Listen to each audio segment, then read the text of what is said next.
Hello friends, जैसा कि हमने पैरामेडिकल का टेस्ट सीरीज़ स्टार्ट किया है। क्लास 1 हो चुकी है, ये क्लास 2 है। जिसने क्लास 1 नहीं देखा वो प्लेलिस्ट में जाके क्लास 1 देख लें। क्लास 2 स्टार्ट करते हैं। आज का फिजिक्स का पहला क्वेश्चन है, which of the following is scalar quantity. निम्नलिखित में से कौन सा एक स्केलर राशि है?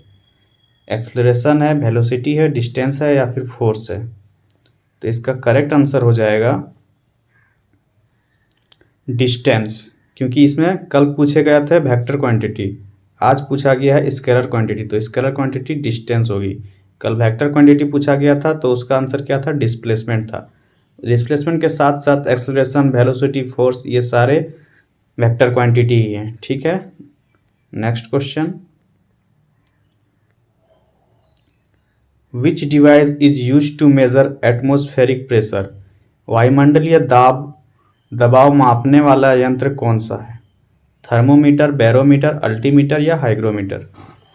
एटमॉस्फेरिक प्रेशर जिससे हम नापते हैं वो हमारा बैरोमीटर आता है। थर्मोमीटर से क्या नापते हैं?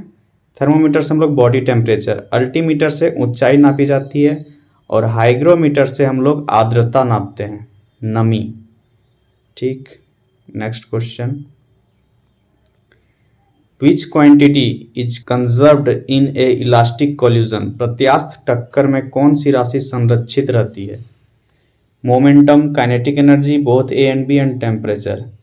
इलास्टिक कोल्यूजन जब होता है तब उसमें हमारा मोमेंटम और काइनेटिक एनर्जी दोनों कंजर्व्ड होती है, तो इसका आंसर सी हो जाएंगे। Next, what is the unit of resistance. प्रतिरोध की इकाई क्या है? ओम, वोल्ट, एम्पियर या फिर वॉट? कल मैंने इस बारे में बताया था, ओम्स का आपका फॉर्मूला भी बताया था, तो उसमें रेसिस्टेंस का क्या होता है? वोल्ट होता है।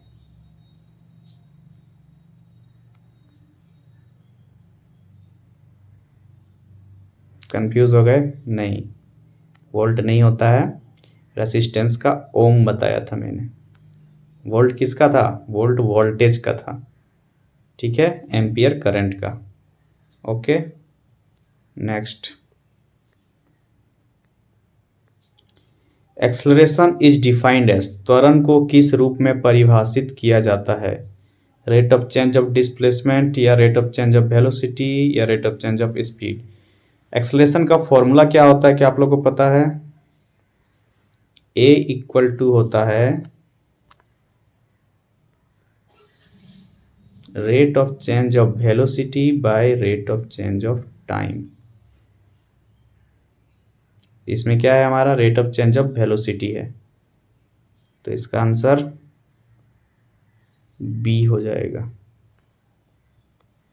ठीक है, नेक्स्ट,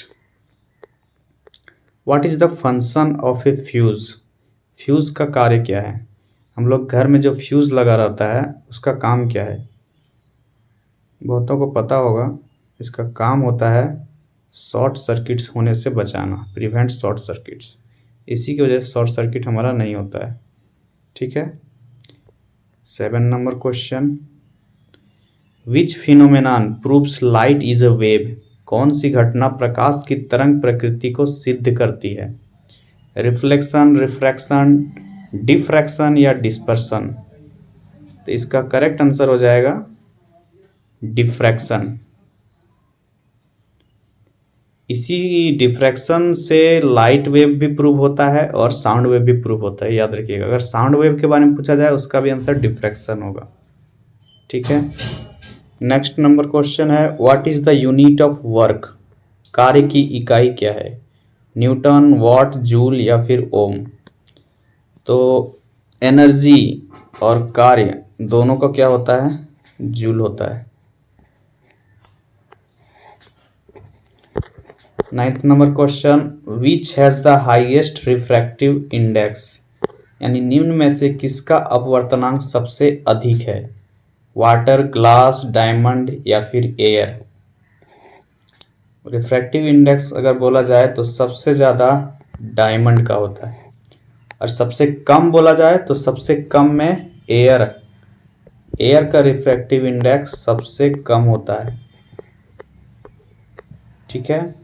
सबसे कम एयर का होता है, सबसे ज़्यादा डायमंड का होता है। समझ में आ गया। मैं आप लोग को रिफ्रैक्टिव इंडेक्स का लिस्ट शेयर कर दे रहा हूँ, वो देख लीजिएगा। रिफ्रैक्टिव इंडेक्स है, यहाँ सबसे ज़्यादा हीरा का है 2.42 और सबसे कम देख रहे हैं वायु का है 1.003। तो इसका स्क्रीनशॉट ले लीजिएगा, ठीक है।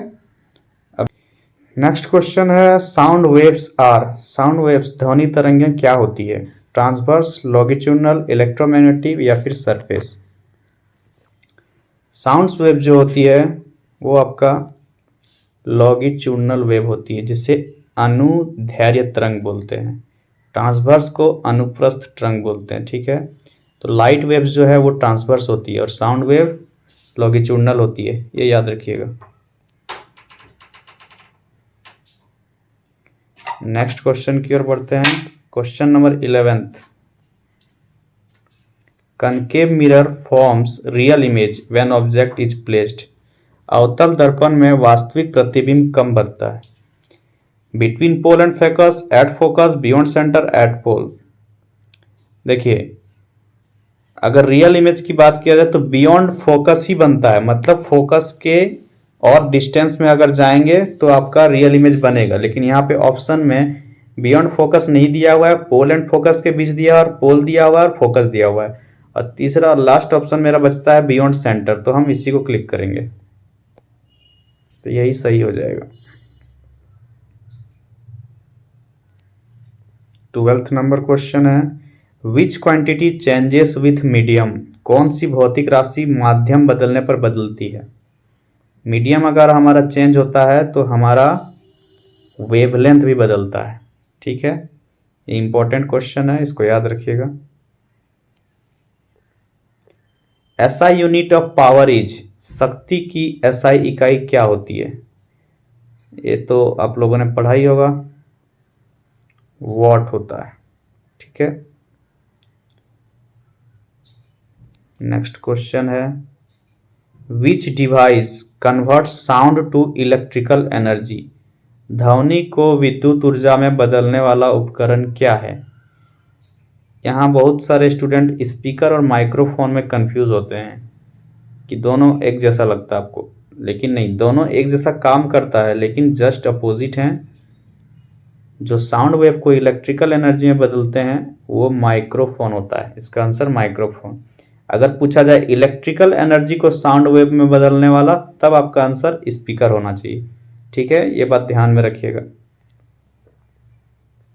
15 number and last number question आज का फिजिक्स का है, which colour of light has highest energy. यहाँ पे हाईएस्ट एनर्जी पूछा जा रहा है, हाईएस्ट वेवलेंथ नहीं पूछा जा रहा है, ये याद रखिएगा।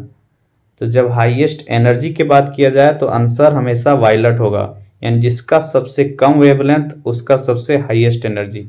सबसे ज़्यादा वेवलेंथ रेड का होता है, तो हाईएस्ट सबसे लोवेस्ट एनर्जी अगर बोला जाए तो वो रेड का होगा, ठीक है। अब केमिस्ट्री की क्वेश्चन की ओर बढ़ते हैं। केमिस्ट्री रसायन विज्ञान का पहला क्वेश्चन है, which is the lightest element. Lightest element और लाइटेस्ट मेटल, ये दोनों में अंतर है। आपको दिया गया है हीलियम, लिथियम, हाइड्रोजन, ऑक्सीजन। अगर लाइटेस्ट मेटल की बात आप लोग करते हैं, अगर लाइटेस्ट मेटल पूछा जाए तो उसका आंसर आपका हो जाता है लिथियम। मगर यहाँ पे एलिमेंट है तो लिथियम से भी हल्की होती है हाइड्रोजन। लाइटेस्ट एलिमेंट में जब पूछा जाए तो वो हो जाएगा हाइड्रोजन आपका, ठीक है। 17th नंबर क्वेश्चन है, विच acid is found in ant sting. चींटी के डंक में कौन सा अम्ल पाया जाता है? ये तो नॉर्मल क्वेश्चन है, फॉर्मिक एसिड पाया जाता है, ठीक है। 18th number question, which gas is used in balloons. ये भी बहुत कोई को पता होगा, हम लोग मेले में जाते हैं तो उड़ने वाला बलून बहुत सारे बच्चे लेना चाहते हैं, तो उनमें कौन सा गैस भरा होता है जिससे वे उड़ते हैं? उसमें होती है हीलियम। क्योंकि देखिए हीलियम क्या है, नोबेल गैस है जो किसी के साथ भी रिएक्शन नहीं करता है, तो इसमें आग वाग लगने का खतरा नहीं है। हाइड्रोजन में आग लगने का खतरा होता है। इसलिए हीलियम गैस भरी जाती है, क्योंकि ये सुरक्षित गैस होती है। ठीक है, next question, which of the following is a non metal, निम्न में से कौन अधातु है? नॉन मेटल और मेटल, आयरन, कॉपर, जिंक, ये तो मेटल है, पता ही है, तो इसका आंसर हो जाएगा sulphur. Next question, question number 20, the atomic number represent, परमाणु संख्या क्या दर्शाती है? एटॉमिक नंबर का मतलब ही होता है नंबर ऑफ प्रोटॉन्स, लेकिन यहाँ पे इलेक्ट्रॉन्स भी दिया हुआ है। इलेक्ट्रॉन्स वेरी कब करेगा?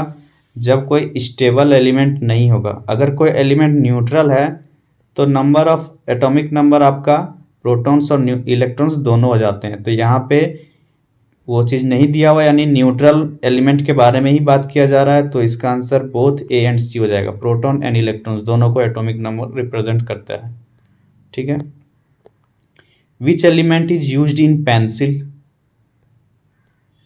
ग्रेफाइट। ठीक है, chemical formula of baking soda, कल मैंने आपको ये क्वेश्चन कराया था, कल पूछा गया था वॉशिंग सोडा का, यही ऑप्शन थे। आज बेकिंग सोडा का पूछा गया है, तो कल मैंने बताया था वॉशिंग सोडा का क्या होता है और बेकिंग सोडा का क्या होता है। जब सोडियम बाइकार्बोनेट का बात आए तब वो बेकिंग सोडा होता है, बाय बेकिंग, कल मैंने बताया था। ठीक है, सोडियम कार्बोनेट का बात आए तो वो होता है वॉशिंग सोडा।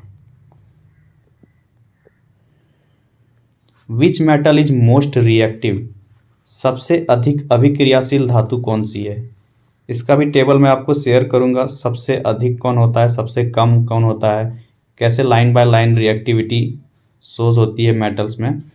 तो यहाँ पे आपका सही आंसर हो जाता है सोडियम। ऐसे तो सबसे ज़्यादा होता है पोटेशियम, सबसे टॉप में सबसे ज़्यादा रिएक्टिव होता है, उसके नीचे सोडियम आता है। तो यहाँ पोटेशियम ऑप्शन में नहीं है तो सोडियम लगाएंगे।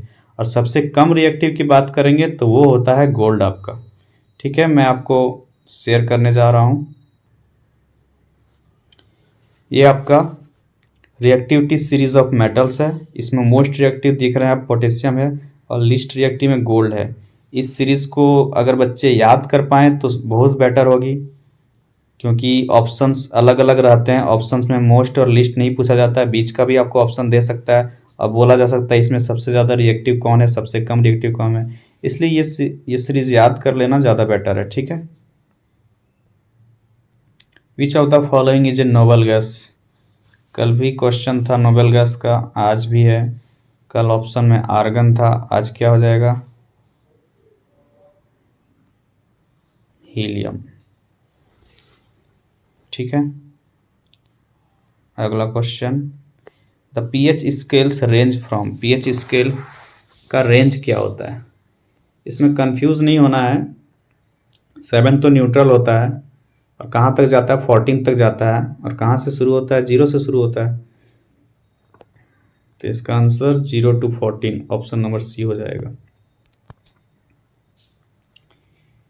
नेक्स्ट क्वेश्चन है, which gas is produced during respiration, श्वसन के दौरान कौन सी गैस निकलती है? जब हम लोग सांस लेते हैं ऑब्वियसली कार्बन डाइऑक्साइड निकलती है। Next question, who propose the atomic theory, परमाणु सिद्धांत किसने प्रस्तावित किया था? परमाणु सिद्धांत हमारे सर जॉन डाल्टन ने दिया था। बोर्स का एटॉमिक मॉडल आया था, और एटॉमिक थ्योरी की बात किया जाए तो डाल्टन होगा। नेक्स्ट क्वेश्चन है, which metal is stored in kerosene, कौन सी धातु मिट्टी के तेल में रखी जाती है? मिट्टी के तेल में इसलिए रखना पड़ता है क्योंकि वो हाईली रिएक्टिव होते हैं, जैसे ही एयर के संपर्क में आएंगे वो रिएक्ट कर जाएंगे। तो अभी हम लोगों ने रिएक्टिविटी सीरीज पढ़ा, तो उसमें हम लोगों ने क्या देखा, पोटेशियम सबसे ज़्यादा हाई रिएक्टिव था, उसके बाद सोडियम था। तो यहाँ पे आंसर क्या हो जाएंगे आपका, बोथ बी एंड सी। ठीक है, next question, which of the following is a base, क्षार क्या है? क्वेश्चन रिपीट हुआ है। Which gas turns into lime water milky, कौन सी गैस चूने के पानी को दूधिया बनाती है? CO2, O2, H2 या SO2? चूने का पानी किसको बोलते हैं? CaOH का होल 2, ये हमारा चूने का पानी है, कैल्शियम हाइड्रोक्साइड। इसमें जब CO2 मिलता है तो ये कैल्शियम कार्बोनेट बनते हैं, CaCO3, ठीक है, तो जिससे पानी दूधिया बन जाता है। तो इसका करेक्ट आंसर हो जाएगा आपका CO2। नेक्स्ट क्वेश्चन बायोलॉजी का आ गया। बायोलॉजी का क्वेश्चन देखिए, which organelle is called power house of the cell? कोशिका का पावर हाउस किसे कहते हैं? सभी को पता होगा, माइटोकॉन्ड्रिया। नेक्स्ट क्वेश्चन है, which part of the brain controls heart beat? Heart beat कौन सा पार्ट्स कंट्रोल करता है? सेरिब्रम, सेरिबेलम, मेडुला या पोन्स? इसका करेक्ट आंसर है मेडुला। मेडुला जो होती है वो हमारे सारी वाइटल्स एक्टिविटी जो होती है उनको कंट्रोल करते हैं, जैसे हमारा हार्ट बीट, जो भी अनैच्छिक क्रिया हैं जो हम अपना मन से उसको रोक नहीं सकते हैं, उसको चालू करना नहीं कर सकते हैं, बंद भी नहीं कर सकते, वो अपने आप होता है। जैसे कि हार्ट बीट हो गया, सांस लेना हो गया, ठीक है, ये सारा कौन कंट्रोल करता है? मेडुला कंट्रोल करता है। Next question, what is the normal body temperature in Celsius? ये क्वेश्चन मैं छोड़ दे रहा हूँ, ये आप कमेंट में बताइएगा इसका क्या होगा, क्योंकि ये बहुत इजी क्वेश्चन है, ये आप लोग को जवाब देना चाहिए, ठीक है। What is the full form of DNA? DNA का पूरा नाम क्या है? ये भी बहुतों को पता होगा, deoxyribo nucleic acid, option A. How many pairs of chromosome in human body? 23, 46, 22, 44। मानव शरीर में कितने जोड़े गुणसूत्र होते हैं? गुणसूत्र की बात किया जाए तो टोटल नंबर गुणसूत्र कितने होते हैं? 46 होते हैं, लेकिन यहाँ जोड़ा पूछा है तो 23 हो जाएगा। 23, 23, 46, ओके। 36 नंबर क्वेश्चन है, विच gland is called master gland? कौन सी ग्रंथि मास्टर ग्रंथि कहलाती है? हमारी पिट्यूटरी, जिससे हिंदी में पीयूष ग्रंथि बोलते हैं, उसे ही मास्टर ग्लैंड बोला जाता है। Which vitamin helps in blood clotting? कौन सा विटामिन रक्त के थक्के बनाने में सहायक होती है? Vitamin A, vitamin C, vitamin K या विटामिन डी? इसका आंसर हो जाएगा विटामिन के। विटामिन के जो होती है वो ब्लड क्लॉटिंग में हेल्प करता है। Vitamin A, vitamin C, vitamin K, vitamin D, जितने सारे विटामिन हैं उनका आप रासायनिक नाम याद रख लीजिएगा, उनका नाम क्या होता है, ठीक है। 38 नंबर क्वेश्चन है, largest bone in human body is? इसका आंसर भी आपको देना है, बहुत इजी क्वेश्चन है। हम नेक्स्ट क्वेश्चन की ओर जाते हैं। Alveoli are present in? Alveoli किस अंग में पाए जाते हैं? तो जब एल्वेली की बात आए तो वो होता है लंग्स। लंग्स में होते हैं वो, जो एक्सचेंज ऑफ गैसेस में हेल्प करते हैं, ठीक है। Which blood cells fight infections? RBC, platelet, WBC, plasma. कौन सी रक्त कोशिकाएं संक्रमण से लड़ती है? अगर हमें कुछ सर्दी, खांसी, जुकाम, कुछ भी बीमारी हमारे शरीर के अंदर इंटर होती है तो उससे लड़ने का काम कौन सा सेल्स करता है? WBC, वाइट ब्लड सेल, ठीक है। रक्त का थक्का बनाने में कौन हेल्प करता है? Platelets. Next question, enzyme present in saliva? लार में कौन सा एंजाइम पाया जाता है?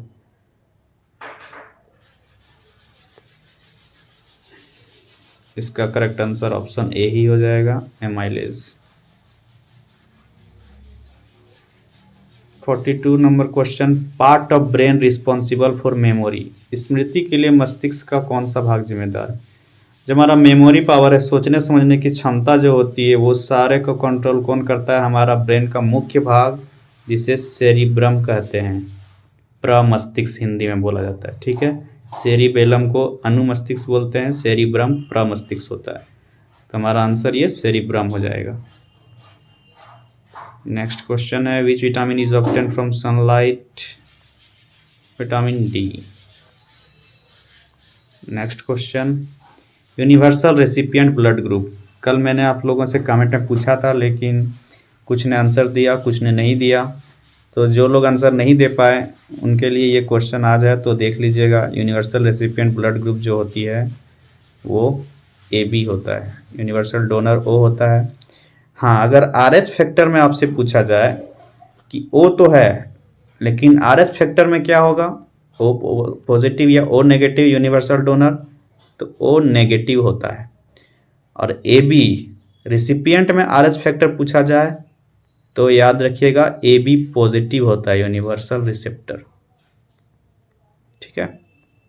Next question, function of haemoglobin is. Haemoglobin का कार्य क्या है? क्लॉटिंग, ऑक्सीजन ट्रांसपोर्ट, डाइजेशन या एक्सक्रिएशन?